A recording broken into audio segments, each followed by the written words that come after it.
In this video, I'm going to show you how to enable voice chat in Roblox.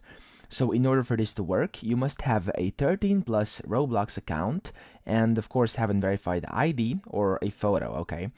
Now, what you want to do first is go up here onto this website, which is roblox.com/home, and then you want to go inside settings. So you want to click this gear icon in the top right, and then press settings, and then you want to go under privacy here on the left.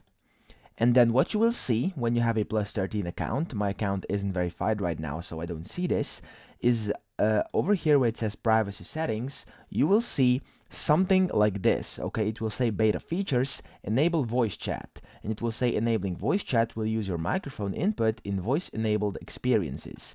And then you simply want to turn this on and the settings will automatically save, and that's it. That's literally how you enable voice chat in Roblox, and I hope this video helped you out.